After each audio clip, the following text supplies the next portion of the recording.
भी जिक्र करेंगे वापस, ठीक है। सही बेट।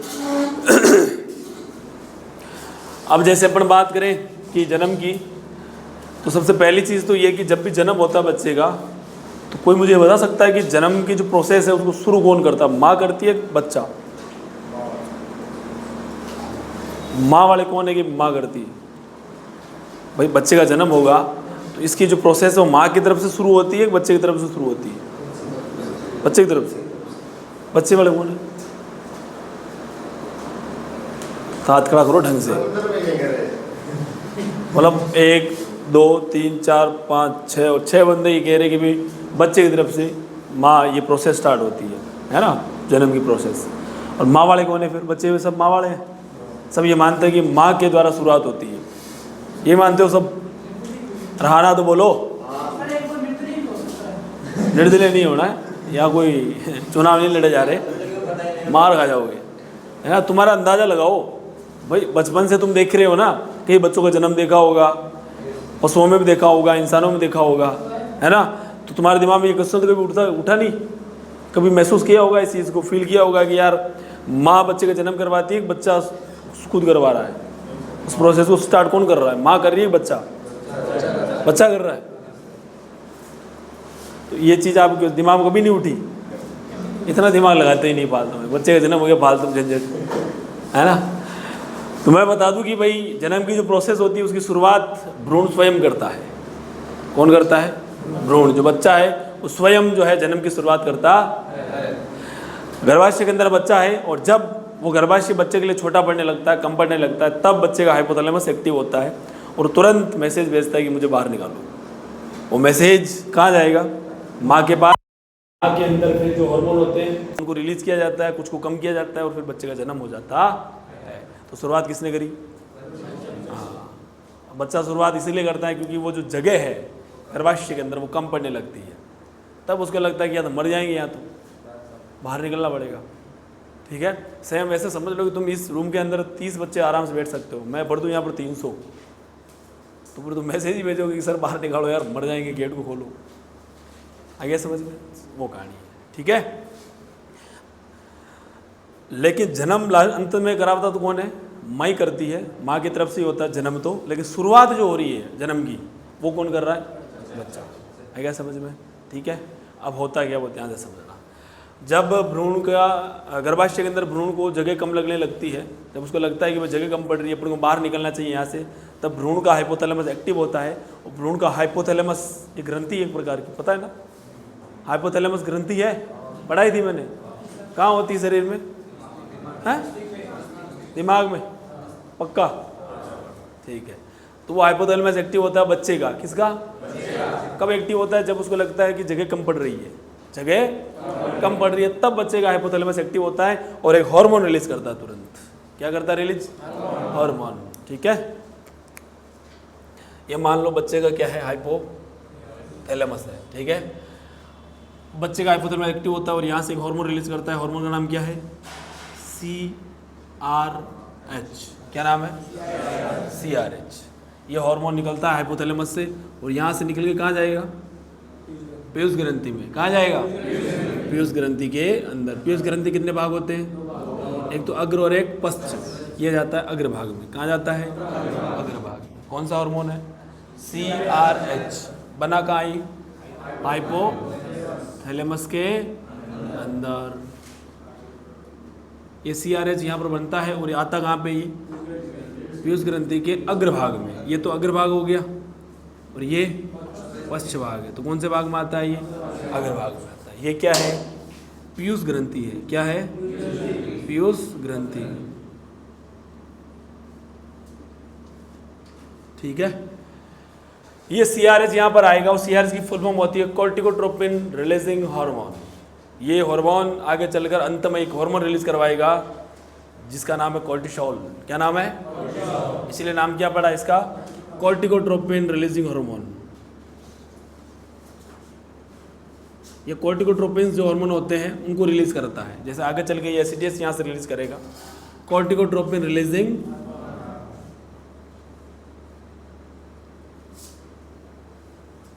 ठीक है। ये कोर्टिकोट्रोपिन रिलीजिंग हार्मोन CRH हार्मोन जो है ये अग्र भाग के अंदर आता है पीयूष ग्रंथि को, और यहाँ से हार्मोन रिलीज करता है जिसका नाम है ACTH। क्या नाम है? ACTH। ठीक है, ACTH की फुल फॉर्म होती है एड्रिनो कॉर्टिकोट्रोपिन हार्मोन। एड्रिनो कॉर्टिकोट्रोपिन रिलीजिंग नहीं, केवल हार्मोन, एड्रिनो कॉर्टिकोट्रोपिन हार्मोन। ऐसा हार्मोन जो एड्रिनल ग्रंथि से कोर्टिसोल नाम का हार्मोन रिलीज करवाएगा, उसका नाम क्या दिया? ACTH। क्या नाम दिया?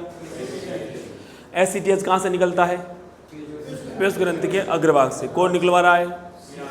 CRH। ACTH यहाँ से निकलता है, और अभी ये भ्रूण के अंदर ही चल रहा है पूरी प्रोसेस। माँ के अंदर तो अपन पूछे ही नहीं, बाद में पूछेंगे लास्ट में। ठीक है, अभी कहाँ है अपन? भ्रूण के अंदर ही है। ठीक है, ये ACTH यहाँ से निकलेगा, ये ACTH यहाँ से निकलता है, और भ्रूण के अंदर ही, भ्रूण के अंदर जो ग्रंथि होती है एड्रिनल ग्रंथि। कौन सी ग्रंथि? एड्रिनल ग्रंथि। ठीक है, कहाँ पाई जाती है? किडनी के ऊपर। बताया था कल मैंने ऐसे चित्र बना के कि हमारे शरीर के अंदर जो किडनियाँ होती हैं उन किडनियों के ऊपर एक ग्रंथि होती है, इसका नाम क्या है? एड्रिनल ग्रंथि। इस प्रकार से होती है, त्रिकोणाकार। बताया था। हाँ, हर एक किडनी के ऊपर एक होती है। दो किडनियाँ तो दो होती है। अभी कितनी होती है? इसी एड्रिनल ग्रंथि से जब अपन को डर लगता है तब एक हार्मोन रिलीज करवाया जाता है। कौन सा? एड्रेनलिन या एपिनेफ्रिन, उसको दो नाम है उसके। ठीक है, वो हार्मोन कब रिलीज होता है? जब अपन को क्या लगता है? डर। क्या लगता है? तब रिलीज होता है। आ रहा नहीं आ रहा समझ? आ रहा समझ? ठीक है, ये ACTH एड्रिनल ग्रंथि के अंदर जाएगा, और एड्रिनल ग्रंथि से हार्मोन रिलीज करता है। कौन सा? कॉर्टिसोल। कौन सा हार्मोन? तो भ्रूण की एड्रिनल ग्रंथि से हार्मोन रिलीज करवा दिया गया है। कौन सा हार्मोन? कॉर्टिसोल। अब ये कॉर्टिसोल हार्मोन यहाँ से सीधा जाएगा प्लेसेंटा के माध्यम से माँ के अंदर। कहाँ चला जाएगा? माँ के अंदर। माँ में चला गया। कौन सा हार्मोन गया माँ के अंदर? कॉर्टिसोल। CRH माँ के अंदर नहीं जाएगा, ACTH माँ के अंदर नहीं जाएगा, ये तो भ्रूण में ही रहेगा। माँ के अंदर कौन सा हार्मोन भेजा जा रहा है बच्चे के द्वारा? कॉर्टिसोल। कौन सा? कॉर्टिसोल। ये कॉर्टिसोल हार्मोन माँ के अंदर जाएगा, और सबसे पहले जाते ही तो एक काम करेगा, एक हार्मोन होता है प्रोजेस्टेरोन। कौन सा? बताया था मैंने कि ये प्रोजेस्टेरोन हार्मोन है, इसकी वजह से ही गर्भाशय बना है। ये है तब तक गर्भाशय है, अगर प्रोजेस्टेरोन कम हो गया गर्भाशय ऊपर, बच्चा बाहर, अबॉर्शन। बताया था मैंने। इसीलिए भैंस गिर जाए, भैंस के माना आप कोई गलती से इंजेक्शन लगा लो जिससे अबॉर्शन हो सकता है, तब अपन वापस हाथ में सेफ्टी के लिए कौन सा इंजेक्शन लगाते हैं? Hydroxy progesterone. उसमें यही हार्मोन होता है। कौन सा? प्रोजेस्टेरोन। आइए समझ में। तो यहाँ पर ये जो कॉर्टिसोल है, जाते ही सबसे पहले तो प्रोजेस्टेरोन की मात्रा को क्या करेगा? कम। क्या करेगा? कम करेगा। इसकी मात्रा कम होगी तभी तो गर्भाशय को ओपन करवा जाएगा। ये जब तक पीक लेवल पे है तब तक तो बच्चे का भ्रूण का जन्म होगा नहीं, सर्विक्स और गर्भाशय ओपन ही नहीं होगा, खुलेगा ही नहीं। ठीक है, तो सबसे पहले क्या किया जाता है? प्रोजेस्टेरोन की मात्रा को कम किया जाता है। कौन करवा रहा है कम? कॉर्टिसोल। और क्या करता है ये कॉर्टिसोल? ये एक तो कर रहा है प्रोजेस्टेरोन की मात्रा को कम, और बाकी हार्मोन जैसे एस्ट्रोजन, ठीक है, रिलैक्सिन, ये सब हार्मोन है। क्या है ये? ऑक्सीटोसिन, इन सब की मात्रा को क्या किया जाता है? बढ़ाया जाता है। ठीक है, एस्ट्रोजन हार्मोन हीट के लिए जिम्मेवार है। हीट में आ रहा है, इसका मतलब एस्ट्रोजन की मात्रा बढ़ रही है, इसका मतलब पशु की सर्विक्स खुलेगी ना।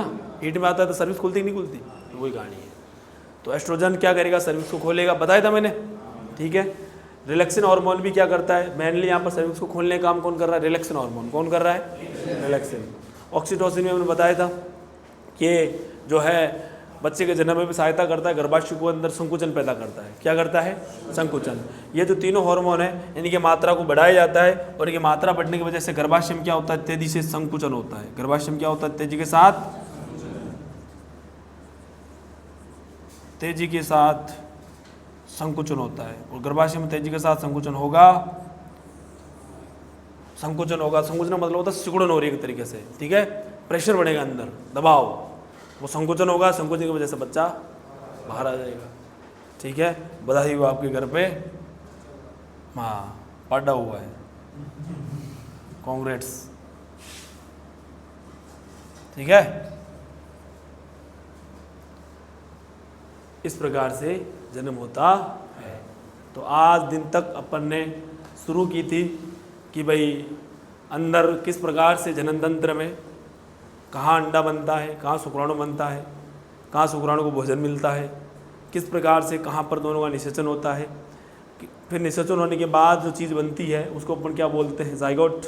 और जाइगोट अपना जो गर्भकाल के दौरान जो भी टाइम पीरियड है पूरा वो कहाँ बिताता है, वो जाइगोट आगे चल के भ्रूण बनता है और पूरे गर्भकाल के दौरान वो गर्भाशय में रहता है। गर्भाशय के कौन से भाग में, हॉर्न में, कौन से भाग में, ये भी मैंने बताया।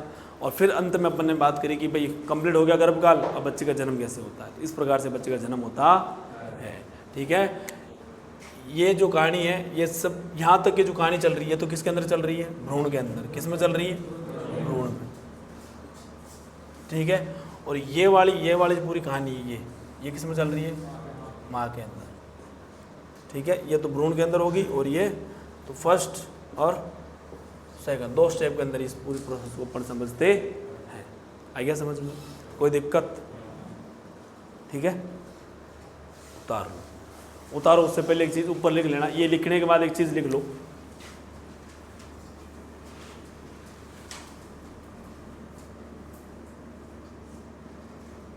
जब गर्भाशय में भ्रूण के लिए ये लाइन, ये हेडिंग डालने के बाद लिखनी है जस्ट, है ना। भ्रूण के लिए जगह कम पड़ने लगती है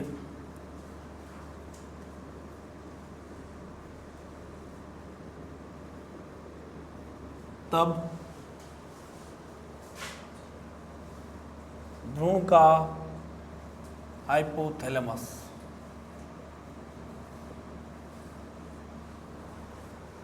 CRH रिलीज करता है।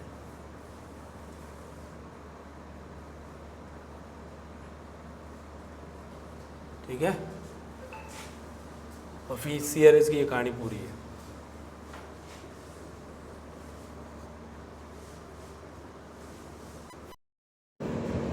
वो भी सर्विस को क्या कर देता है, ओपन कर देता है। ठीक है, तो इसीलिए डेक्सोना में लगा लेते हैं कभी बच्चे का जन्म करवाना हो तो। आ गया समझ में। चलो नेक्स्ट हेडिंग डालो। फर्स्ट बीमारी आज से अपने स्टार्ट है, वो कौन सी है, एन-स्ट्रस। मैंने बताया था आपको स्ट्रेस शब्द का क्या मतलब होता है, हीट। क्या मतलब होता है, हीट। बीमारी जिसके अंदर पशु हीट में नहीं आता है उसको क्या बोलते हैं, एन-स्ट्रस। क्या बोलते हैं, पशु की यौवनावस्था प्रारंभ हो चुकी है और यौवनावस्था प्रारंभ होने के बाद भी यदि पशु हीट में नहीं आ रहा है तो इसका मतलब उसके अंदर बीमारी कौन सी है, पशु ब्याह गया है, ब्याहने के 6 महीने बीत गए लेकिन फिर भी वापस पशु हीट में नहीं आ रहा है, बीमारी कौन सी है। सीधी सी बात है, पशु इस बीमारी में हीट में आता नहीं है। ठीक है, तो सीधी मैं कोई वो डेफिनेशन नहीं लिखूंगा, मैं आपको समझाने के लिए सीधा लिखूंगा, पशु का हीट में ना आना। पशु का हीट में न आना कौन सी बीमारी है, एन-स्ट्रस। हीट में नहीं आ रहा तो बीमारी कौन सी, एन-स्ट्रस। ठीक है, पहली चीज़ तो ये। दूसरी चीज़, कारण क्या क्या है इसके, भाई पशु हीट में नहीं आ रहा है तो क्या क्या कारण हो सकते हैं। ठीक है, तो कई बार तो ये होता है कि हार्मोनल इम्बैलेंस, हार्मोन असंतुलित हो गए, उसकी वजह से हीट में नहीं आ रहा है, ये भी हो सकता है।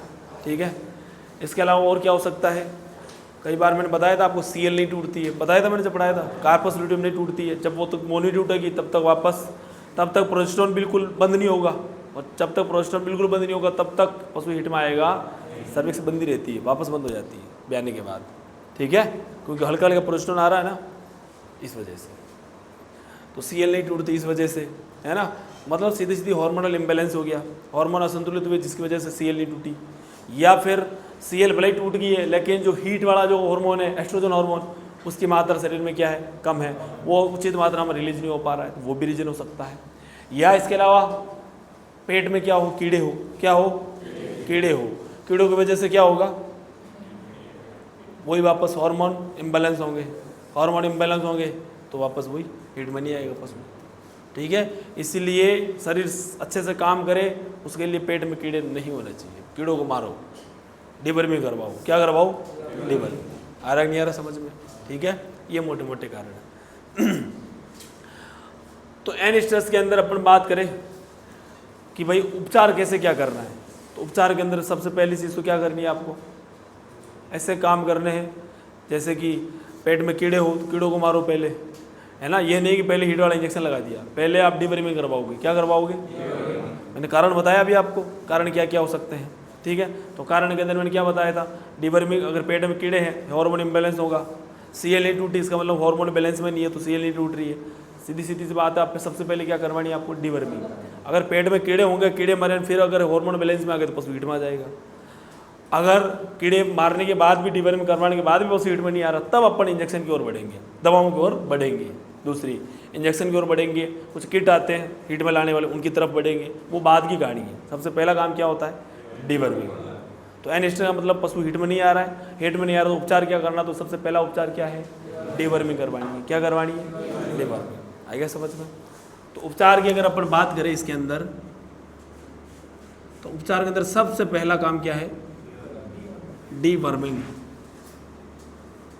लिखना नहीं है, सुन लो पहले, क्या है, डीवर्मिंग। इसमें देखो एक दो शब्द है डीवर्मिंग के अंदर, एक तो डी है और एक वर्म, वर्म्स की बात हो रही है, डी वर्म, है ना। डीवर्मिंग का मतलब क्या होता है, वर्म मतलब कीड़ा, डी का मतलब हटाना, डिस और डी का मतलब क्या होता है, हटना या हटाना। तो कीड़ों को हटाने की प्रक्रिया क्या कहलाती है, डीवर्मिंग। वर्म को हटाने की प्रक्रिया, वर्म को नष्ट करने की प्रक्रिया, वर्म को मारने की प्रक्रिया क्या कहलाती है, डीवर्मिंग। तो पेट के कीड़ों को मारने की प्रक्रिया क्या कहलाती है, डीवर्मिंग। अब भाई पेट के कीड़ों को आप मार रहे हो तो इससे क्या क्या फायदे होते हैं वो भी आपको पता होने चाहिए। ये भी नहीं करना कि ज़्यादा दे दो, ये आज करवाई 3 वापस करवा दी, हर महीने में करवाई जा रहे हो, उससे भी ज़्यादा नुकसान है। उससे ये नुकसान होगा, अच्छे जो जीव है, सूक्ष्म जीव, वो मर जाएंगे। अच्छे जो हमारे अंदर शरीर में बैक्टीरिया, वो भी मरना स्टार्ट हो जाते हैं। अच्छे जो कीड़े हैं वो भी मरने लगते हैं फिर, है ना। तो सबको नहीं मारना है, आइए समझ में। तो ज़्यादा डीवर्मिंग करवानी नहीं है, ठीक है। तो पहली चीज़, फ़ायदा क्या है डीवर्मिंग का, तो फ़ायदा, पहला फ़ायदा तो ये कि आप यदि डीवर्मिंग करवाते हो, अगर पशु हीट में नहीं आ रहा है, हार्मोन बैलेंस में नहीं होंगे, अगर की पेट में कीड़े होंगे तो आप डीवर्मिंग करवाओगे, हार्मोन बैलेंस में आ जाएंगे, पशु हीट में आ जाएगा। एक फ़ायदा तो ये कि पशु टाइम पर हीट में आएगा, सबसे पहली बात तो ये। दूसरी बात, अबॉर्शन होने के चांस कम हो जाते हैं पेट में कीड़े नहीं होंगे तो। क्यों? अबॉर्शन वही कहानी, हार्मोन वाला। अगर पेट में कीड़े हैं, मैंने कहा कि हार्मोन इम्बैलेंस, इम्बैलेंस का मतलब ये तो नहीं कि कमी होंगे, बढ़ भी सकते हैं, बढ़ भी सकते हैं ना। मैंने कहा कि हार्मोन असंतुलित हो जाते हैं पेट में कीड़े होने की वजह से। हार्मोन असंतुलित होने का मतलब ये थोड़ी है कि हार्मोन कमी पड़ेंगे, बढ़ भी सकता है कोई हार्मोन, ये भी तो हो सकता है जिसकी जरूरत ही नहीं। जैसे माना पशु प्रेग्नेंट है, पेट में कीड़े हैं, हार्मोन इम्बैलेंस हो गए, ठीक है, हार्मोन इम्बैलेंस हुए, जिस हार्मोन की जरूरत नहीं है उसको, जैसे एस्ट्रोजन रिलीज हो गया, एस्ट्रोजन रिलीज हो गया तो शरीर से ओपन हो जाएगी, बच्चा बाहर आ सकता है, ठीक है। तो अबॉर्शन के चांस भी क्या होते हैं, कम। पहला तो हीट में समय पर हीट में आएगा। दूसरा, गर्भपात के चांस क्या हो जाते हैं, कम हो जाते हैं। तीसरा, उत्पादन बढ़ता है। उत्पादन के रूप में पर सबसे मोटी मोटी बात करते हैं दूध उत्पादन की। दूध उत्पादन क्या होगा, बढ़ेगा। क्यों? क्योंकि आप डीवर्मिंग करवाओगे, पेट के कीड़े मरेंगे, पेट के कीड़े मरेंगे तो लीवर और बाकी जो पाचन तंत्र वो ढंग से काम करेगा, वो ढंग से काम करेगा तो पशु को अच्छी भूख लगेगी, है ना। अच्छी भूख लगे तो पशु ज़्यादा खाएगा, ज़्यादा खाएगा तो प्रोडक्शन भी ज़्यादा होगा, होगा कि नहीं होगा। तो डीवर्मिंग करवाने का एक फ़ायदा ये भी है कि उत्पादन बढ़ता, ठीक है। तो पहला फ़ायदा समय पर हीट में आएगा। दूसरा फ़ायदा, अबॉर्शन के चांस कम हो जाते हैं, अबॉर्शन गर्भपात की संभावना बहुत कम हो जाती है। तीसरा फ़ायदा, दूध उत्पादन या XYZ कोई भी उत्पादन है, मांस उत्पादन भी है, ज़्यादा खाएगा तो मांस भी ज़्यादा ही बढ़ेगा, तो मांस उत्पादन बढ़ेगा, दूध उत्पादन बढ़ेगा, ठीक है।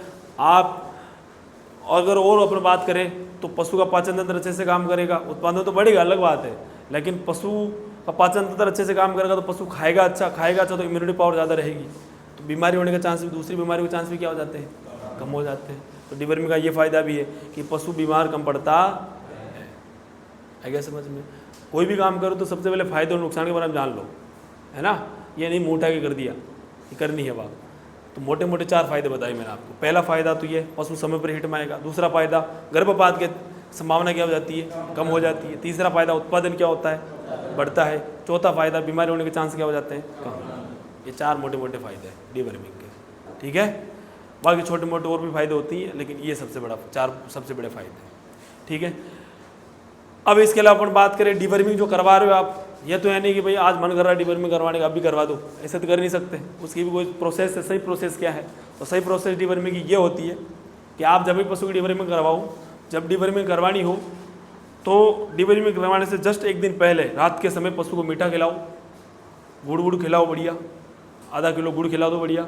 गुड़ खिलाने के बाद दूसरे दिन सुबह खाली पेट पशु को क्या करवानी है? डिवर्मिंग करवानी है। कुछ भी नहीं देना आपको, चारा पानी कुछ नहीं खिलाना उसको। रात को गुड़ खिलाओ, बस छोड़ दो ऐसे ही, रात भर में कुछ नहीं खिलाना है। सुबह उठेगा पशु, आप उठोगे, चाहते उसको डिवर्मिंग की गोली दे दो। मीठा खिलाने से क्या होता है? पेट के जितने भी कीड़े वो इकट्ठे हो जाते हैं एक साथ, तो गोली को मारने में आसानी होती है उनको। ठीक है, मीठा खिलाया रात को, सुबह खाली पेट क्या करवा दिया आपने? डिवर्मिंग करवा दी। चाहे लिक्विड फॉर्म में करवाओ, चाहे कोई टेबलेट दे दो, अपन बात करेंगे अभी क्या किस किस से आप करवा सकते हो। ठीक है, फिर आपने जैसे डिवर्मिंग करवाई, डिवर्मिंग करवाने के तकरीबन 1 घंटे बाद तक आपको कुछ भी खिलाना नहीं है। डिवर्मिंग गोली दी आपने, गोली देने के 1 घंटे बाद आप चारा वारा उसको डाल दो, कोई दिक्कत नहीं। ये सबसे अच्छा तरीका डिवर्मिंग का। आ गया समझ में? तो तरीका तो ये है। नेक्स्ट बात ये कि कब कब करवानी चाहिए। तो डिवर्मिंग जब आप करवा रहे हो, यदि पशु को कोई ज़्यादा दिक्कत है, डिवर्मिंग ही उसका इलाज है, तब तो आप उसको 7 दिन के बाद रिपीट कर सकते हो। जैसे माना पशु के पेट में कीड़े हैं, सीधे सीधे गोबर में कीड़े आ रहे हैं, तो इसका मतलब ये पेट में ज़्यादा कीड़े हैं, एक गोली एक बार डिवर्मिंग करवाने से कुछ फर्क पड़ने वाला नहीं है। तो इसका मतलब आपको कुछ टाइम के बाद ही वापस डिवर्मिंग करवानी पड़ेगी, जल्दी ही।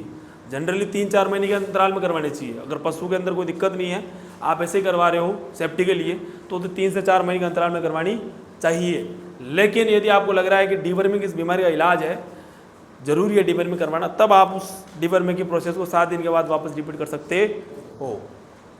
आ रहा नहीं आ रहा समझ में? ठीक है, कि भाई ऐसी बीमारी होगी जिसके अंदर इलाज ही उसका डिवर्मिंग है, इलाज क्या उसका? डिवर्मिंग है, तब आपको क्या करना है? डिवर्मिंग को वापस 7 दिन के बाद रिपीट करना है। जैसे माना आज करवाई थी, आज से ठीक 7 दिन के बाद वापस कराओगे। ठीक है, लेकिन आप जनरली सेफ्टी के लिए करवा रहे हो, तब आपको कुछ नहीं करना। अभी करवा दी, 4 महीने बाद फिर करवा दो, फिर वापस 4 महीने के बाद फिर। साल में कम से कम 3 से 4 बार। अगर 3-3 महीने के अंतराल में करवा रहे हो तो 4 बार हो जाएगी, और 4 महीने के अंतराल में करवा रहे हो तो 3 बार हो जाएगी साल में। ठीक है, नेक्स्ट, डिवर्मिंग जब भी करवाओ तो हर बार साल्ट चेंज होना चाहिए। एक ही साल्ट को आप बार बार यूज में लोगे तो एक टाइम के बाद वो गोली काम करना बंद कर देगी, क्योंकि उसके अंदर जो कीड़े हैं वो पहचान जाएंगे कि ये नमूना हर बार आता है, ये मार देता है, तो इससे दूरी बना के रखनी है, कीड़े मरेंगे ही नहीं फिर। तो साल्ट क्या करना है? चेंज करना है। पशु प्रेग्नेंट है तो एल्बेंडाजोल नहीं देना है, जो प्रेगनेंसी सेफ साल्ट है वो दे दो। पशु प्रेग्नेंट नहीं है तब जो प्रेगनेंसी सेफ नहीं है वो दे दो। ठीक है, नॉर्मल सी बात। लेकिन डिवर्मिंग साल्ट बदल कर ही करवानी है, ताकि पशु की बॉडी उस टैबलेट के, उस बोलस के प्रति, उस दवा के प्रति रेसिस्टेंस ना हो। ठीक है, क्योंकि आप कोई भी एंटीबायोटिक भी बार बार लिए जा रहे हो तो एक टाइम के बाद वो एंटीबायोटिक बॉडी में काम करना बंद कर देगी। आप दर्द की गोली को एक ही साल्ट बार बार लिए जा रहे हो, वो एक टाइम के बाद वो दवा आपके अंदर काम करना बंद कर देगी। आप उसको ले लोगे तो भी आपके अंदर दर्द कम नहीं होगा। आया समझ में?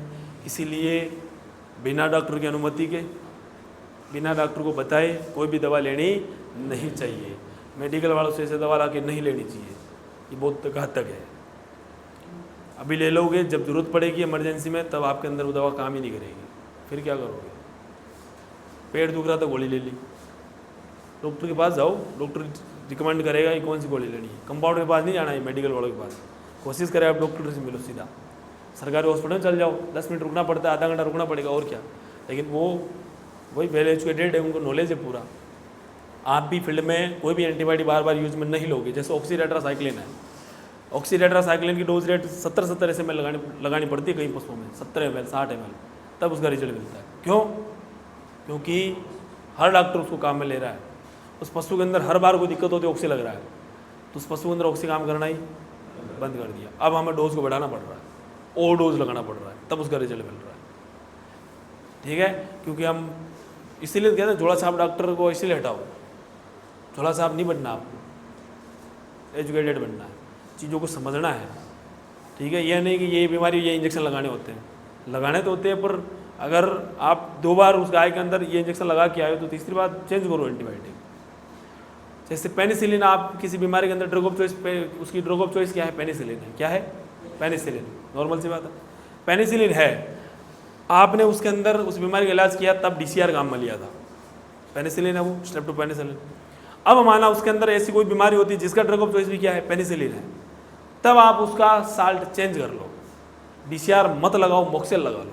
मॉक्सेल में एमोक्सिसिलिन होता है जो पेनिसिलिन का रूप है, तो क्या लगा लो? मॉक्सेल। उसमें भी क्या होता है? एमोक्सिसिलिन, जो खुद भी क्या है, एक प्रकार का पेनिसिलिन का ही प्रकार है। ऐसा समझ में? अब माना उसी पशु के अंदर फिर 6 महीने बाद कोई और बीमारी होती है या महीने भर बाद कोई बीमारी होगी, तब आपको फिर मौका पड़ा और बीमारी वापस पेनिसिलिन वाली आई है, तो पेनिसिलिन साल्ट लगाना, फिर पेनिसिलिन का दवा ब्रांड चेंज कर लो। अब की बार तुम एमोक्सिलिन फोर्ट लगा लो, कंपनी क्या कर लो? चेंज कर लो। उसमें भी एमोक्सिसिलिन ही होता है, लेकिन चेंज जरूर करना चाहिए। और भी पेनिसिलिन बहुत सारी आती है, पेनिसिलिन वो 4 लाखों में भी वो आने लगती है ना आजकल, पेनिसिलिन 4 लाख, वो भी काम में ले सकते हो। ठीक है, आया समझ में? तो साल्ट हमेशा क्या करो? चेंज करो।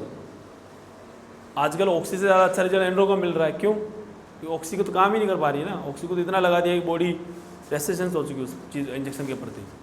ऑक्सी लगाओगे बॉडी कहती ये जीवाणु कहते ये इससे बस ये क्या ही पेड़ लेगा मेरा, ऐसे मैं कूट दूंगा, तो एंटीबायोटिक वो दबा देता है जीवाणु और उल्टा। आया समझ में? तो फील्ड में इन चीज़ों का ध्यान रखना है, ये अच्छे डॉक्टर के गुण हैं। और हमेशा बीमारी का इलाज करने का मतलब ये नहीं है कि मुंह उठा के लगा दिया ट्रीटमेंट।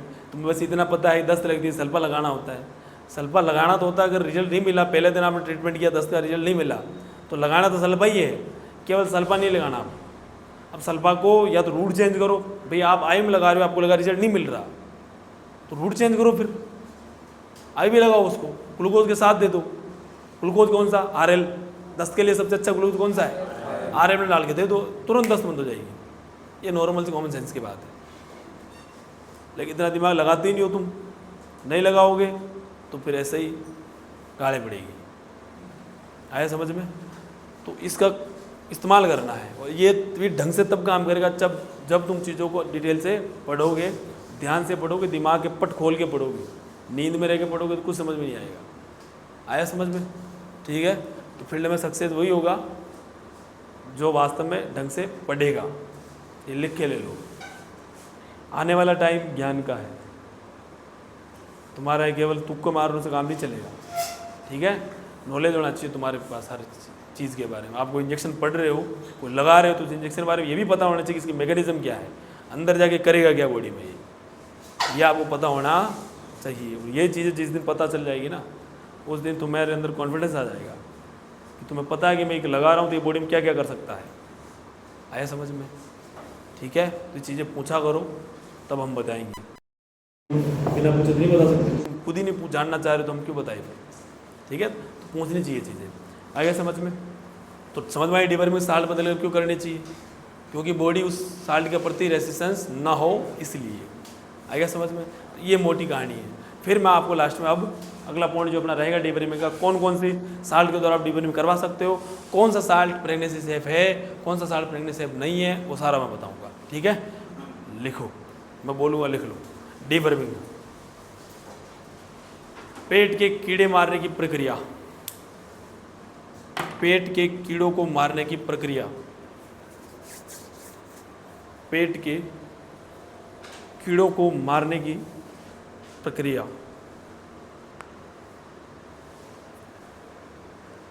पेट के कीड़ों को मारने की प्रक्रिया क्या कहलाती है? डीवर्मिंग। ठीक है, लिखो इसके अंदर फायदे, फायदे लिखो।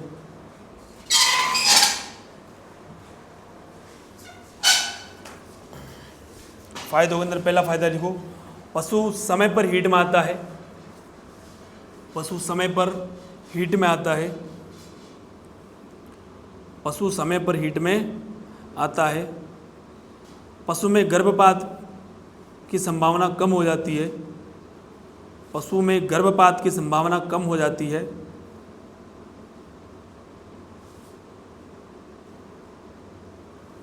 पशु में गर्भपात की संभावना क्या हो जाती है? कम हो जाती है। तीसरा लिखो, पशु का पाचन तंत्र अच्छे से काम करता है, जिसकी वजह से पशु की भूख बढ़ जाती है। पशु का पाचन तंत्र अच्छे से काम करता है, जिसकी वजह से पशु की भूख बढ़ जाती है।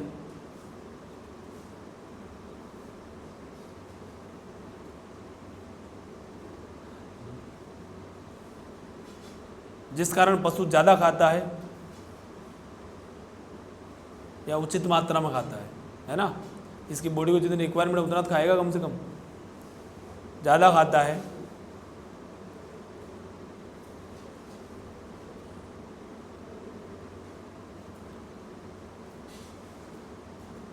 और इस वजह से पशु का उत्पादन बढ़ता है। इस वजह से पशु का उत्पादन बढ़ता है, चाहे वो दूध उत्पादन हो, चाहे वो मांस उत्पादन हो। प्रोडक्शन क्या होगा? बढ़ेगा। आ रहा समझ में? लिख लिया? नेक्स्ट,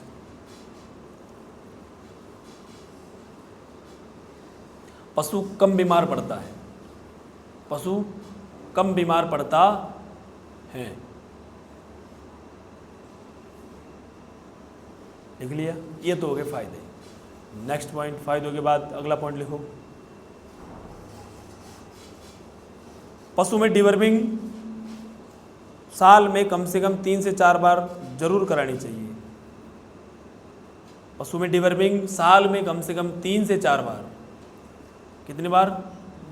3 से 4 बार जरूर करानी चाहिए।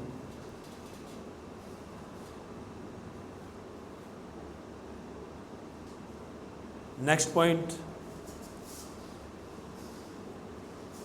डिवर्मिंग 3 से 4 महीने के अंतराल में करानी चाहिए। डिवर्मिंग 3 से 4 महीने के अंतराल में करानी चाहिए।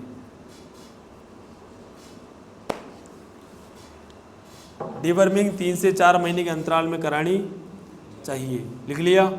नेक्स्ट पॉइंट, डिवर्मिंग का तरीका।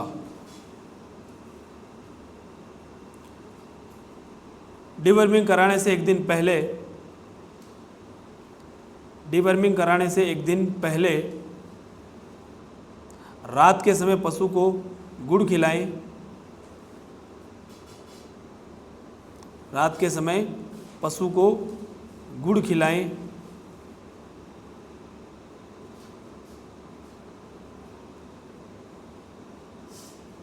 और दूसरे दिन सुबह सुबह खाली पेट, और दूसरे दिन सुबह सुबह खाली पेट पशु की डिवर्मिंग करा दें। पशु की डिवर्मिंग करा दें।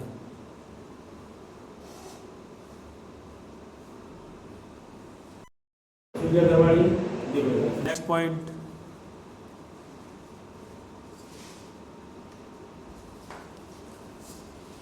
नेक्स्ट पॉइंट लिखो, पशु की डिवर्मिंग हमेशा साल्ट बदल कर करनी चाहिए। पशु की डिवर्मिंग हमेशा साल्ट बदल कर करनी चाहिए। पशु की डिवर्मिंग हमेशा साल्ट बदल कर करनी चाहिए।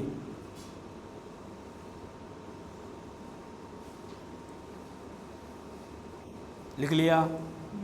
नेक्स्ट पॉइंट,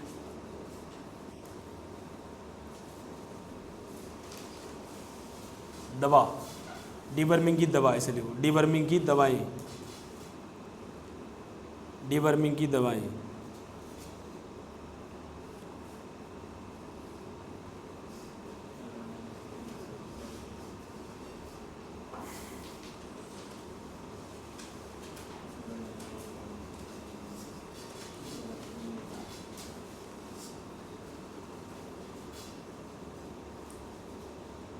लिखो, पहली दवा लिखो एल्बोमार लिक्विड।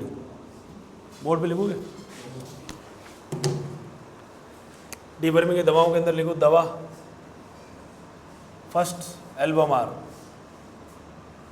इसमें साल्ट होता है एल्बेंडाजोल, एल्बोमार।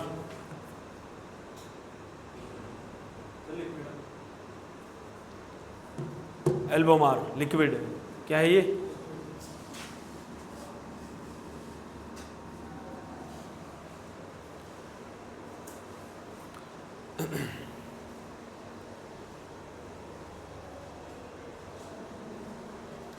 एल्बोमार जो लिक्विड होता है ये अपन ज़्यादातर काम में लेते हैं छोटे जो बछड़े बछड़ी है या बकरी हो गई जिसके अंदर आप पूरी बोलस नहीं दे सकते, उसमें आप ये लिक्विड काम में ले सकते हो ताकि आप एक लिमिट मात्रा में दे सकते। बड़ा पशु जैसे गाय है तो उसमें बोलस देते हो सीधी, लेकिन बकरी है या बछड़ा है या बछड़ी है ना, उनके अंदर आपको डिवर्मिंग करवानी है तो आप ये लिक्विड काम में लो, ज़्यादा अच्छा रहेगा।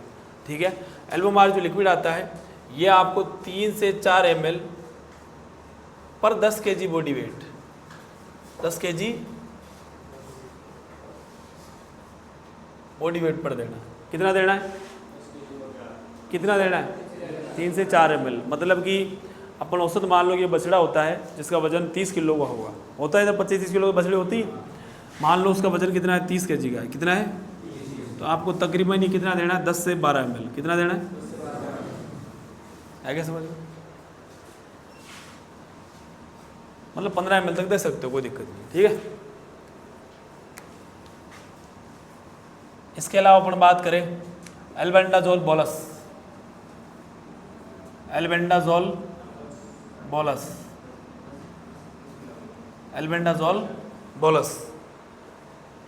एक बोलस देनी है, ठीक है। वो खाली पेट सिस्टम सबका सेम ही है, खाली पेट के लिए। ठीक है। एल्बेंडाजोल जो बोलस होती है ये प्रेगनेंसी सेफ नहीं है,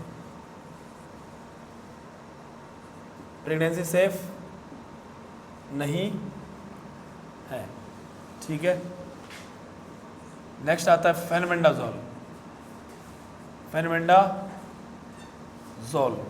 मतलब ये आप एल्बेंडाजोल को प्रेग्नेंट पशु के अंदर नहीं दोगे, गर्भित पशु है अगर तो इसको इस बोलस को देना नहीं है। ठीक है। फेनबेंडाजोल जो बोलस आती है ये एक बोलस ये आप गर्भित पशु के अंदर भी दे सकते हो, ये प्रेगनेंसी सेफ है।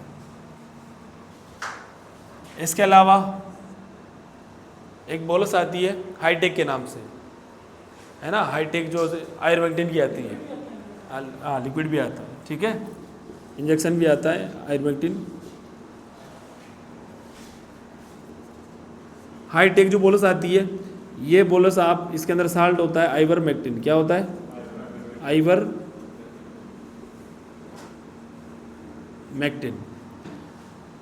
हाईटेक बोलस आप दे सकते हो, ये प्रेगनेंसी सेफ है, ये भी क्या है? प्रेगनेंसी सेफ है। इंजेक्शन जो आता है ना आयुर्वेक्टिन वो सेफ नहीं है, बोलस और लिक्विड सेफ। ठीक है। हाईटेक। इसके अलावा आप दे सकते हो हेवीमेक ऑक्स, ये कंपनियों के नाम है, हेवीमेक ऑक्स। साल्ट होता है इसके अंदर ऑक्स फेनबेंडाजोल। क्या होता है?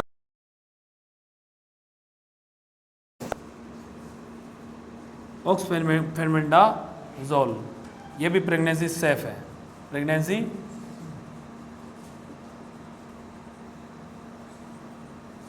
सेफ।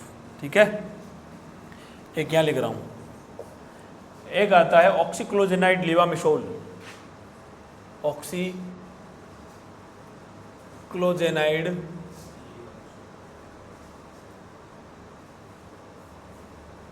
लिवामिशोल। ऑक्सीक्लोजेनाइड लिवामिशोल ये एक प्रकार की क्या है? बोलस है।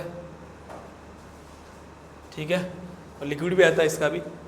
ये भी आपको, ये जो बोलस होती है ऑक्सीक्लोजेनाइड लिवामिशोल ये जनरली गंभीर समस्याओं में दी जाती है। जैसे माना गोबर के साथ सीधे कीड़े दिखाई दे रहे हो तब आप इसको ज़्यादा यूज में लेते हो, है ना। गोबर आ रहा है, गोबर में क्या दिखाई दे रहे हैं?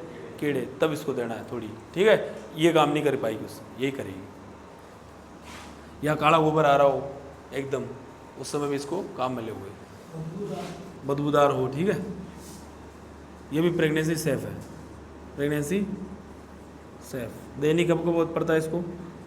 काला गोबर आ रहा हो तब, बदबूदार गोबर हो तब, और गोबर के साथ क्या आ रहे हो? कीड़े। गोबर के साथ क्या है? कीड़े, सीधे कीड़े दिखाई दे रहे तब। ठीक है।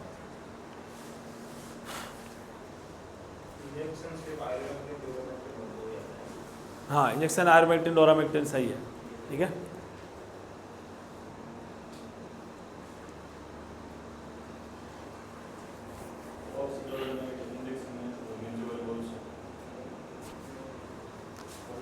ये एक ही है, ऑक्सीक्लोजन लिवामिसोल। लिवामिसोल अलग से भी आता है, लेकिन ये एक ही है।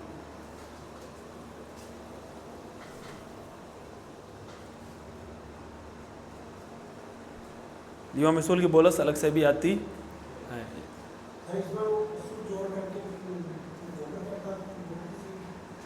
डिलीवरी में करवा देनी चाहिए वो, ये मिल जाए तो बढ़िया, ये भी करवा सकते हो आप, इसमें कोई दिक्कत नहीं। पेट में कीड़े हो ना गोबर के साथ, तो सीधा आपको ये देनी चाहिए। ठीक है।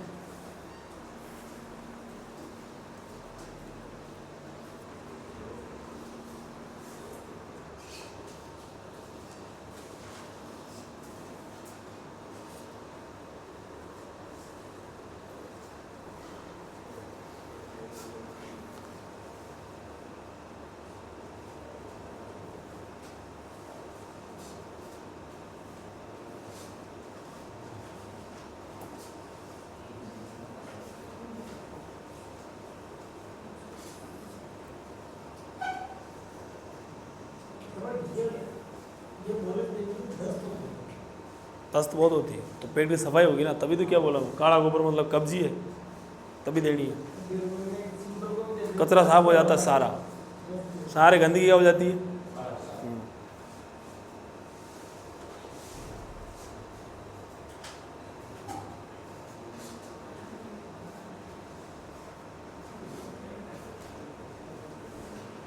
उतार उतार, बातें मत करो। उतार लिया। तो भाई अपन ने पहला काम तो क्या किया, पशु अगर हीट में नहीं आ रहा हो तो डीवर्मिंग। अभी भी पशु हीट में नहीं आ रहा है, अब आपको क्या करना पड़ेगा, दवाओं की तरफ उतरना पड़ेगा जो वास्तव में हीट के लिए बनाई गई है। किसके लिए तैयार की गई है? हीट के लिए। पहले अपन बोलस की तरफ बढ़ेंगे, टेबलेट की तरफ बढ़ेंगे, फिर बोलस और टेबलेट्स काम नहीं आएगी, तब अपन बढ़ेंगे इंजेक्शन की तरफ। ठीक है। फिर मैं आपको इंजेक्शन बताऊंगा, ये इंजेक्शन आप काम में ले सकते हो पशु को हीट में लाने के लिए। है क्या समझ में? चलो, तो मिटा दूँ।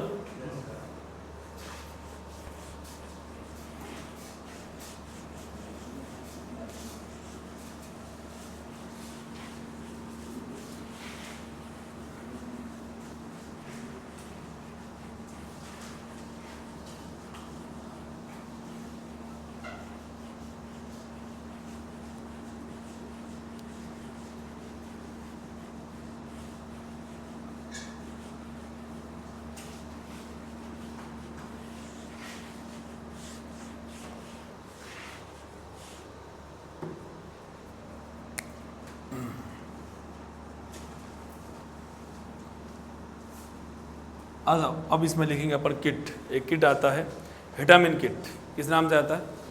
Vitamin kit.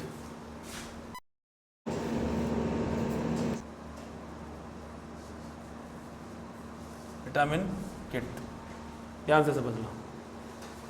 विटामिन की जो किट आता है पूरा, इसके अंदर टोटल जो बोलस होती है वो होती 25। कितनी बोलस होती है? और ये कोर्स जो चलता है ये चलता है 10 दिनों तक। कितने दिन तक?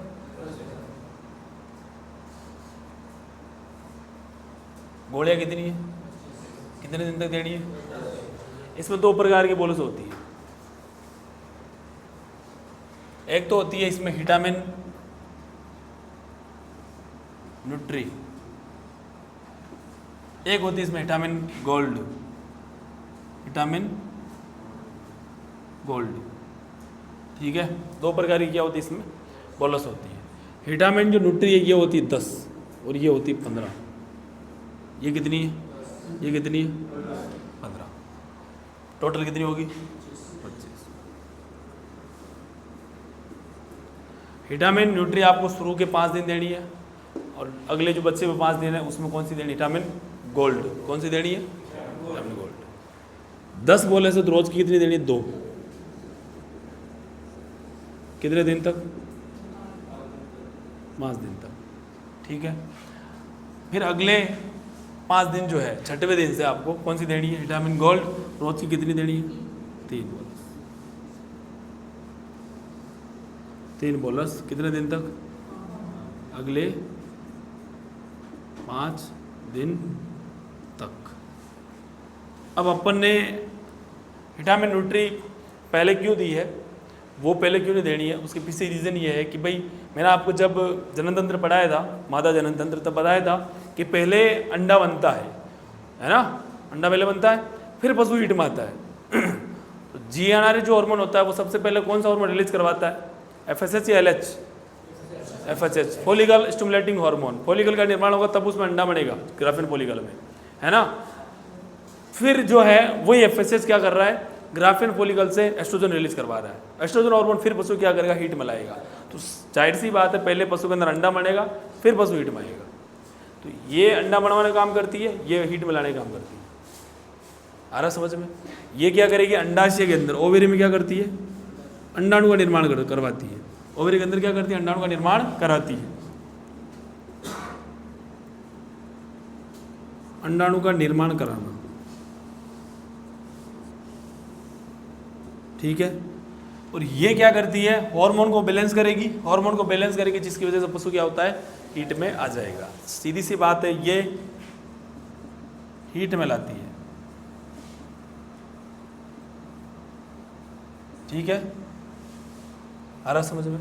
तो पहले ये देनी है, फिर ये देनी है। इससे क्या होगा, पशु तकरीबन 10 दिन का कोर्स पूरा होते ही हीट में आ जाएगा।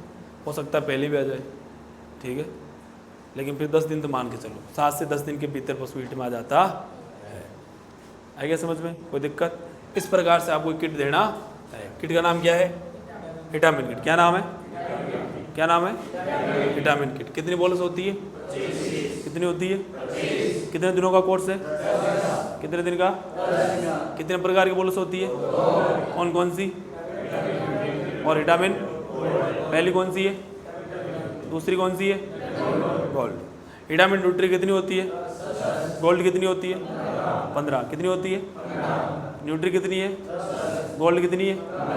पहले कौन सी देनी है, विटामिन न्यूट्री। कौन सी देनी है, विटामिन न्यूट्री देनी, ठीक है।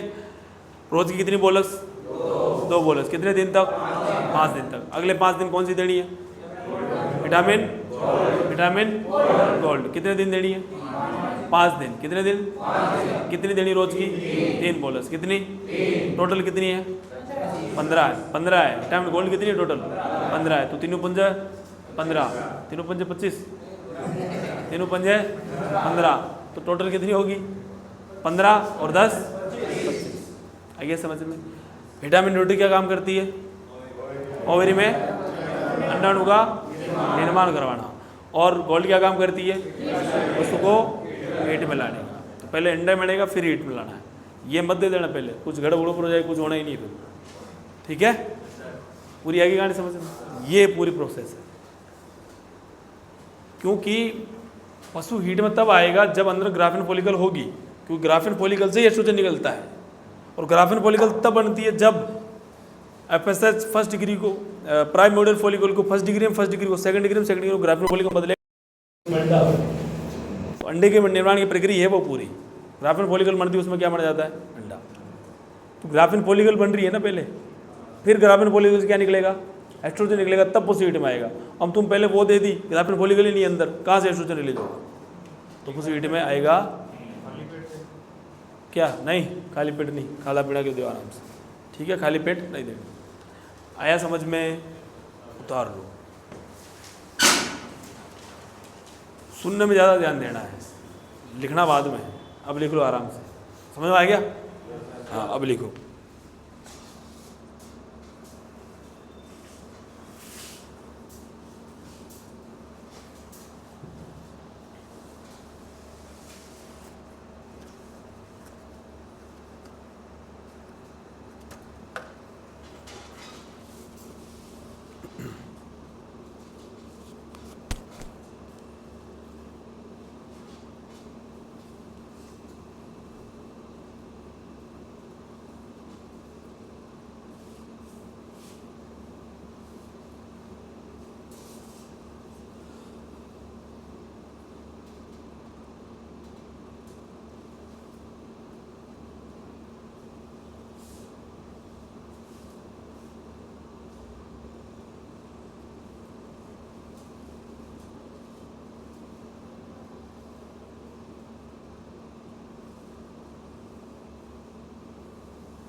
लिख लिया सबने कंप्लीट।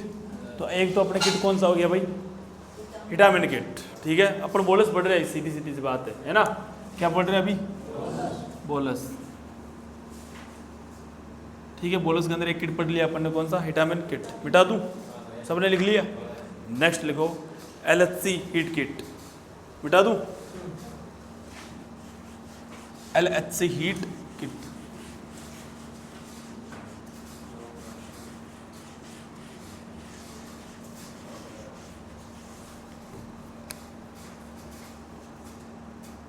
LHC हीट, ये तो कंपनी का नाम है, बाकी इस साल्ट में, साल्ट अभी लिखवाऊंगा, उस साल्ट में आप कोई भी किट मिल जाए ला सकते हो, ठीक है। पहले सुन लो, बाद में लिखना।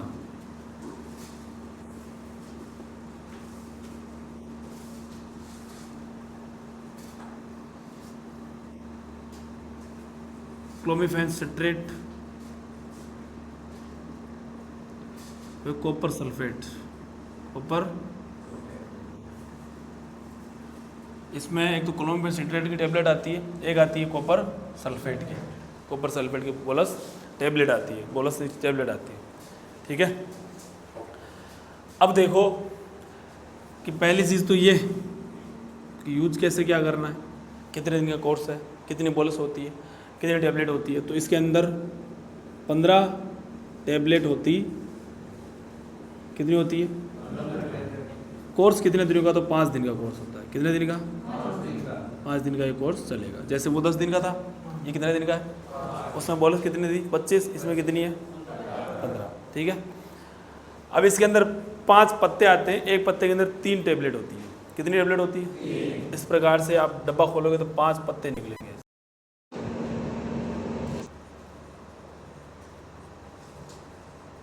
4 होगा, 5, ठीक है। इसके अंदर 2 तो नीले कलर की टेबलेट होगी या हरे कलर की, कोई सी कलर की हो सकती है, एक सफ़ेद होगी, एक क्या होगी, मतलब एक तो डार्क होती है और एक क्या होती है, एक तो कलर वाली, एक कलरलेस, एक तो कलर वाली होगी, एक कलर लेस होगी, जनरली नीले कलर में आती है, ठीक है।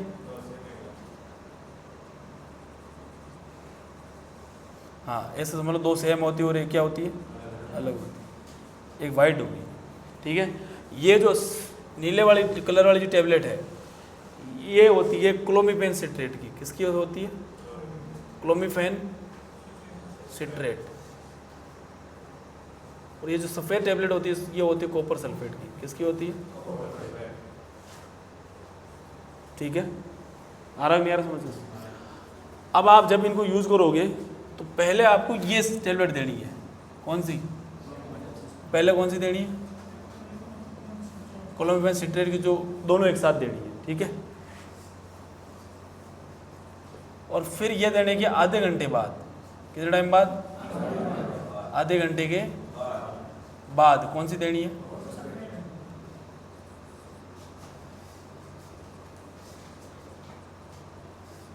पहले कौन सी देनी है, क्लोमिफेन सिट्रेट वाली जो कलर वाली जो बोले से वो टेबलेट है वो देनी है। फिर ठीक आधे घंटे के बाद कौन सी देनी है, कॉपर सल्फेट की जो वाइट कलर की टेबलेट होती है ये देनी है, ठीक है। इस किट का सबसे बढ़िया रिजल्ट मिलता है पेल्याण में। पेल्याण होती ही नहीं होती, पेल्याण पशु के अंदर इसका रिजल्ट अच्छा, गुड रिजल्ट, ठीक है। आएगी नहीं आई समझ में। तो ये कौन सा किट हो गया, LHC हीट किट। आपको साल्ट ध्यान रखना है ना, आप ये LHC ढूंढते घूमो, और अलग नाम से मिल सकता है, लेकिन साल्ट क्या होगा उसमें, क्लोमिफेन सिट्रेट और कॉपर सल्फेट। कोई दिक्कत आ गया समझ में, ये कहानी है। उतार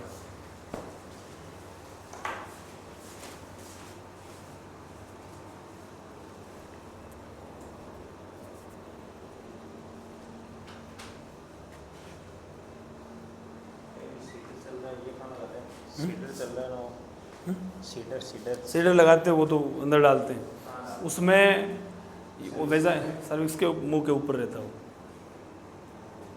सर्विक्स के नहीं, वेजाइना उसके, हाँ सर्विक्स के, वेजाइना को पार करके सर्विक्स के ऊपर मुंह के अंदर हल्का सा ऊपर रहेगा बस, ठीक है। उसके अंदर प्रोस्टेरोन होता है जो हार्मोन को बैलेंस कर देता है, समझ गया। उसमें भी वापस इंजेक्शन लगते हैं साथ में, कैल्सीडर नहीं लगेगा उसमें, पूरा वो चलता है सिस्टम कि 7वें दिन ये करना, फिर 90वें दिन पे ये करना, या 10वें दिन पे ये करना। हाँ, वो जीपीजी प्रोटोकॉल है, आगे समझ, वो पूरा प्रोसेस चलती है। वो उतनी भेजा हमारी नहीं करनी, अपना तो ये काम कर जाएगी। ठीक है, इतना टाइम किसके पास है? सीट वीट डालो। हाँ, वो जो वो डालते हैं ना वो पिन, उसके अंदर हार्मोन होता है, प्रोस्टेरोन हार्मोन, उस वजह से होता है, वो बैलेंस कर देता है अंदर। हाँ भाई, लिख लिया क्या? लिखो लिखो, आराम से लिखो। तो लिख लो अभी।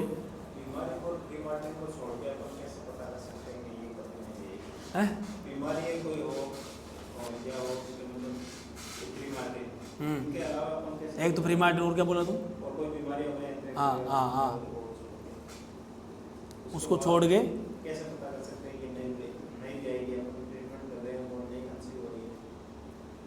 कैसे पता करें नहीं होगा? तो आप अंदर हाथ डाल के चेक करो, सिस्ट तो नहीं बढ़ी है भाई, ओवरी के ऊपर सिस्ट तो नहीं है, हॉर्न के अंदर कोई दिक्कत तो नहीं है, सर्विस के ऊपर सिस्ट विस्ट तो नहीं बढ़ी, गांठ तो नहीं है, वो आप चेक करो अंदर डाल के। ठीक है, फिर उसका इलाज, कई बार तो सिस्ट बनती है उसको हटा दिया जाता है हाथ से ही, उसमें हाथ साफ होना चाहिए एकदम। आप जब फोड़ रहे हो तब ये नहीं सर और ही फोड़ दो, और ही दबागी, और ही फोड़ दी, उसमें सिस्टमेटिक ढंग से। टाइट तो होती है, पर ज़्यादा बहुत फूट जाएगी ना, फूट जाती है। हाँ, है तो ऑर्गेनिक, तुम हाथ पे, लोग हाथ तोड़ देते हैं, और ही चीज़ भाई, तुम दबाए तो कहीं ऐसे ज़ोर से दबा दिया, खत्म, ऐसा समझ में। तो उसमें सिस्ट हो सकती है, या कोई इन्फेक्शन हो पता चले, आप जो डिस्चार्ज आ रहा है ना, डिस्चार्ज भी हो सकता है, कई बार साफ़ हो, लेकिन छोटा मोटा हो तो इन्फेक्शन फिर भी हो सकता है, क्योंकि अगर 10 बार AI कर रखी उसकी, फिर भी नहीं ठहरी वो। मैंने फील्ड में 17 बार एक गाय देखी थी, तो वाले को धन्यवाद लगाएगी यार, वो बंदा सही लगा।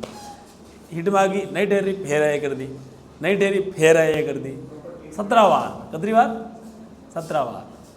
मतलब पशु 21 दिन में हिट में आता होगा, तो कितना टाइम निकल गया? 17 × 21 करो, 20 कर लियो, 17 × 34, मतलब 1 साल हो गया उसके AI करते हैं, 1 साल से ये कर ही रहा वो। सफाई में बोला, सफाई करी नहीं करी? सफाई कर दी, गाय ठहर गई। थोड़ा छाप नहीं बनना है, चलाना है इसको। 2 बार में नहीं ठहरी, फर्स्ट बार में नहीं ठहरी, तो इसका आपने AI से करी, आपको विश्वास होना चाहिए पहले तो, तुम्हारी AI गन ही अंदर नहीं जा रही, ये नहीं हो गई, तुम AI करके आ रहे हो और तुम्हारी गन अंदर गई नहीं हो, तुम कह दो कि ये तो हिट में नहीं, ये तो इन्फेक्शन है, वो गलत बात है। हाँ, ये सब तुम शुरू में करना, भले ही जब तुम्हारा हाथ साफ नहीं हो तब कह देना कि भाई गन नहीं जा रही तो सफाई करनी पड़ेगी, इन्फेक्शन है। उससे ये होता है कि तुम 3 दिन उसकी सफाई करोगे तो 3 दिन में एक बार तुम्हारी गन अंदर जाएगी ना, पर तुम पता चल जाएगा ऐसे डालनी इसमें। लेकिन ये शुरू में मैं किया था, करता था, तुम ही करोगे, ठीक है, लेकिन हर गाय में नहीं करना है। 10 में से 2-3 में कर ली, पता चले 10 केस सेवल कर AI करने गई तो 10 में बोल जाए सब में इन्फेक्शन है, वो तो भी पकड़े जाओगे तुम, है ना। कोई जिसमें नहीं जा रहा हो कि कोशिश कर लिया फिर भी नहीं जा रही, तब कि इन्फेक्शन है, सफाई करेंगे।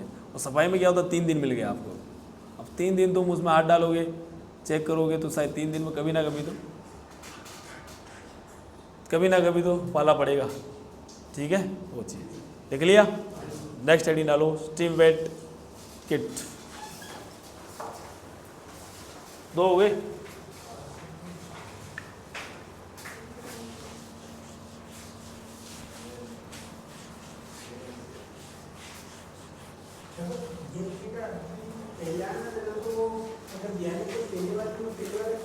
पहले मतलब अभी पहली बार जो हिट मारी है, आ नहीं रही है, तब देना।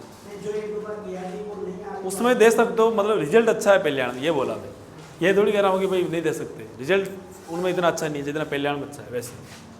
ठीक है, नेक्स्ट देखो, steam wet kit.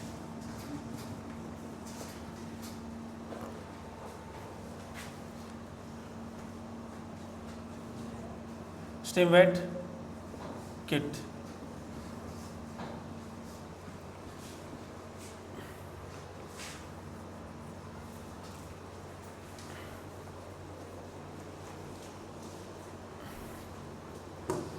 Stimulate kit जो है इसमें 21 प्रकार की बोलस आती है और वो 21 प्रकार की जो बोलस है वो 21 दिन तक देनी है रोज की एक बोलस। कितनी बोलस?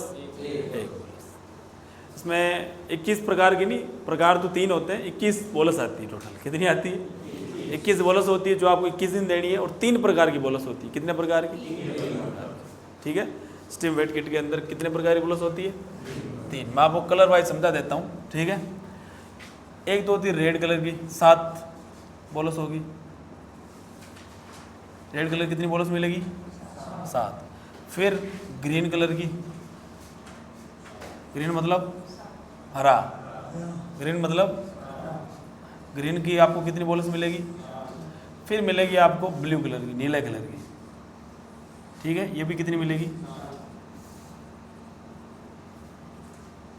7 बोलस। ठीक है।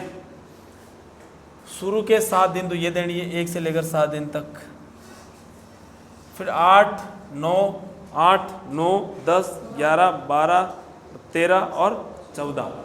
8 से लेकर 14वें दिन तक कौन सी देनी है? ये बोलस। और फिर 15वें दिन से लेकर 21वें दिन तक कौन सी बोलस देनी है? Blue bolus. ब्लू रंग की जो होती है, नीले रंग की, ये देनी है। आ रहा नहीं यार समझ? ठीक है। तो कितने दिन का कोर्स है ये?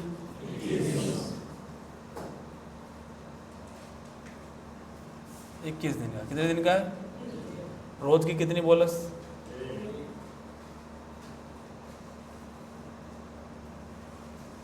कितनी बोलस देनी है? 1 बोलस। पहले कौन सी देनी है? रेड वाली। दूसरी कौन सी देनी है? ग्रीन। फिर कौन सी देनी है? ऐसे याद रखो, रेड खतरे का चिन्ह है तो सबसे पहले जो खतरनाक टैबलेट है वो देनी है। फिर हरा उससे कम खतरनाक होता है और ब्लू एकदम ठंडा होता है ना, सफ़ेद की तरह ठंडा होता है ब्लू रंग। तो वो ठंडा वाला सबसे लास्ट में रखना है। सबसे खतरनाक पहले, फिर उससे हल्का ग्रीन और फिर एकदम जो शांत है उसको सबसे लास्ट में देना है। ठीक है। ताकि पशु लास्ट में क्या होगा? हीट में आ जाएगा। और ये इस किट का तो बहुत ठीक है। इसमें मल्टीविटामिन होते हैं और जिंक, कॉपर, ये थोड़े इसमें पोषक तत्व पाए जाते हैं। इनकी कई बार क्या होती है, बॉडी में कमी होती है जिसकी वजह से प्रॉपरली पशु हीट में नहीं आ पाता या पशु हीट में नहीं आता है। तो इनकी जैसी डेफिशिएंसी की पूर्ति करेंगे, कमी की पूर्ति करेंगे, पशु हीट में आ जाता है। हाँ, इसमें डीवर्मी की बोलस भी साथ में आती है। जैसे आप ढक्कन खोलोगे ऊपर पड़ी होगी वो, तो डीवर्मी करवा दी, फिर नहीं करवानी उससे, और नहीं करवाई तो उससे करवा देना। बाकी स्टिमुलेट किट के अंदर ऊपर बोलस रखी होती है। आ गया समझ में? ठीक है। तो और लोग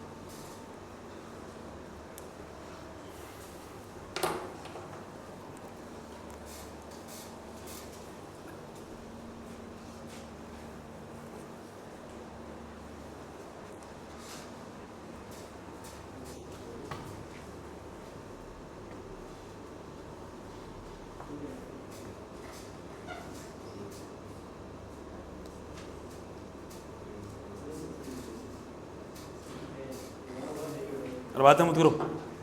बात भी बोल रहे हो मनीष? कल देगी दिया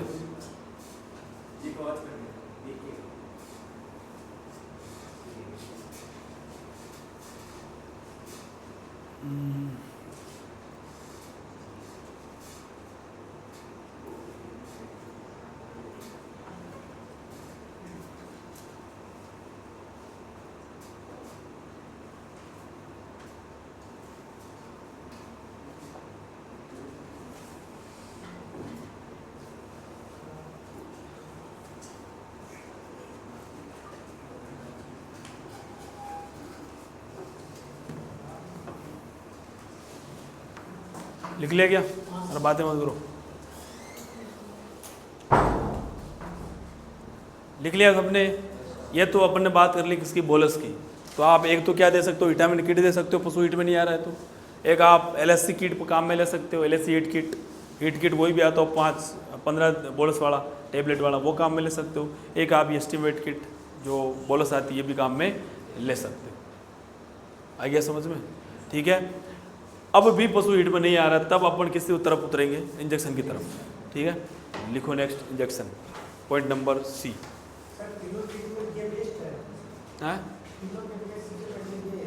हाँ, इसका रिजल्ट अच्छा है। ये नहीं कह रहा वो भी खराब नहीं है, उनका रिजल्ट अच्छा है ना। तब आप इंजेक्शन लगाओ सीधा।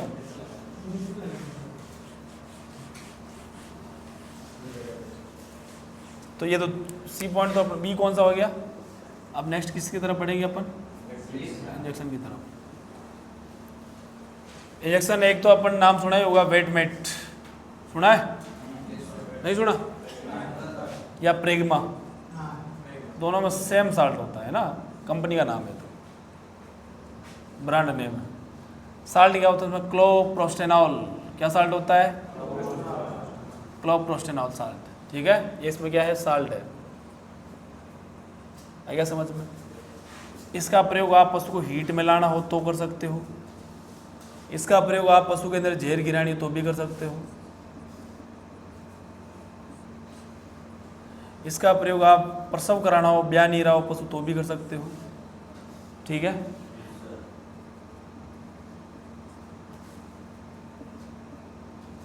आ गया समझ में। इसके अंदर अपन मात्रा की बात करें तो मात्रा 2 से 4 ml, वैसे जनरल 2 ml लगाते हैं, लेकिन फिर भी रख लेना यार 2 से 4 ml, ज़्यादा बड़ा पशु 4 ml। रूट IM, क्या रूट है, ठीक है, ये रहा।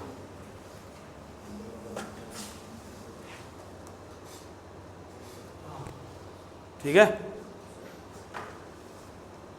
उतार लो।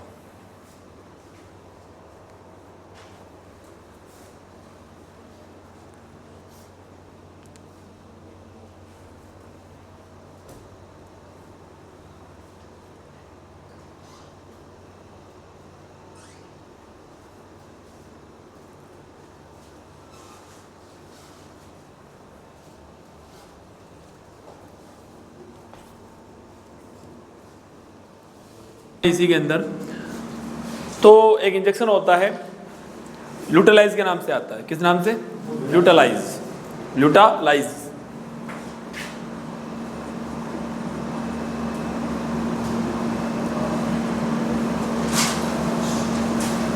ल्यूटालाइज के नाम से आता है। इसके अंदर साल्ट होता है डिनोप्रोस्ट, क्या साल्ट होता है, इस नाम से, इस साल्ट से इंजेक्शन मिलेगा। इस इंजेक्शन का प्रयोग भी अपन जो है पशु को हीट में लाना हो या पशु के अंदर प्रसव कराना हो तो अपन काम में लेते हैं। मात्रा की अपन बात करें तो मात्रा इसके अंदर जो है, अगर पशु को हीट में लाना है तो 5 ml, अगर पशु का प्रसव कराना है तो 10 ml। हीट में लाना तो कितना, प्रसव कराना है ब्याना तो कितना, 10 ml, ठीक है। रूट की अगर अपन बात करें तो रूट क्या है इसका, IM, क्या रूट है, ओनली IM, IB मत लगा देना, क्या रूट है, आइए समझ में। ये कौन सा इंजेक्शन हो गया, ल्यूटालाइज इंजेक्शन। इसका रिजल्ट भी वेटमेट से भी अच्छा है, ठीक है। नेक्स्ट अपन बात करें इंजेक्शन नंबर 3, स्टिमवेट नाम से इंजेक्शन भी आता है, स्टिमवेट इंजेक्शन, बोलस लिखवाई थी मैंने अभी, इंजेक्शन भी आता है। ये इंजेक्शन इसके अंदर अगर अपन बात करें होता क्या है, तो इसमें मैंने बताया था अभी मल्टीविटामिन होते हैं, एक तो क्या होता है, प्लस इसमें जिंक, कॉपर और कोबाल्ट, ये पोषक तत्व पाए जाते हैं। तो ये इंजेक्शन भी पशु को हीट में लाने के लिए काम में लिया जाता है, या पशु के अंदर कमजोरी है तो भी काम में ले सकते हो आप, ठीक है, क्योंकि इसके अंदर है ही पोषक तत्व। तो मेनली आप हीट याद रखो, हीट में लाना तो काम में ले सकते हो। मात्रा की अगर अपन बात करें तो 1 ml लगाया जाता है 100 kg पर। 100 kg पर कितना लगता है, 100 किलो का पशु तो 1 ml, अब भैंस गाय है तो 300-400 kg की होती है, तो 3 से 4 ml लगा सकते हो। 1 टाइम यूज है इसका, क्या है, एक बार ही लगाना, ठीक है। रूट इसका क्या है, एक तो IM और एक SC। इंजेक्शन लगवाया वो वेटमेट आप रिपीट करना चाहो तो उसको 11वें दिन या 11 दिन के बाद रिपीट करना है, लिख लो उसमें, रिपीट 11 दिन बाद। वेटमेट को आपको लगे कि भाई रिपीट करना चाह रहा हूँ मैं, है ना, तो रिपीट कब करोगे, 11 दिन के बाद, 11 दिन के अंदर तो रिपीट नहीं करना, ठीक है, लिख लो उसमें 11वें दिन बाद रिपीट करें। ये 1 टाइम यूज है इसका, तो इसको रिपीट नहीं करना है, क्या है इसका, 1 टाइम यूज़ है। वो दिक्कत राया नहीं आया समझ में? ये मैंने इंजेक्शन भी आपको लिखवा दिए, ठीक है। ये इंजेक्शन जो फील्ड में ज़्यादातर काम में लिए जाते हैं।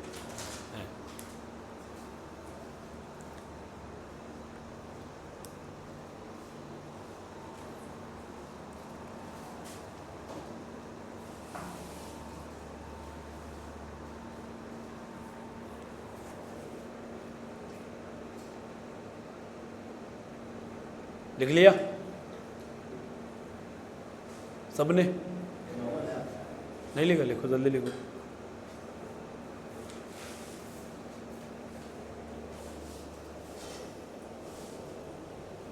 इसके अलावा फिर भी पशु हिट में नहीं आ रहा तो कई बार आप हॉर्न की मसाज भी कर सकते हो, मसाज से भी पशु हिट में आ जाता है।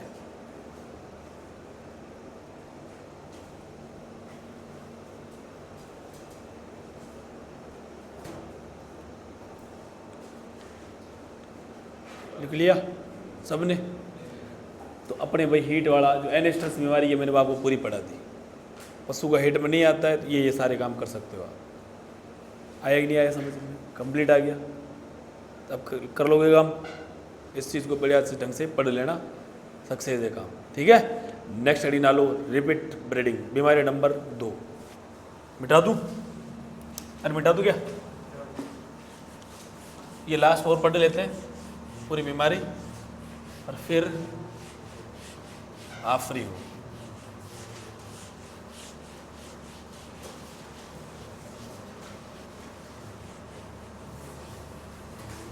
परसों एक और मास्टर आ रहा है, वो पढ़ाएगा, ठीक है। वो बीमारी पढ़ाएगा थोड़ी बहुत। आ गया समझ में? है? अरे तो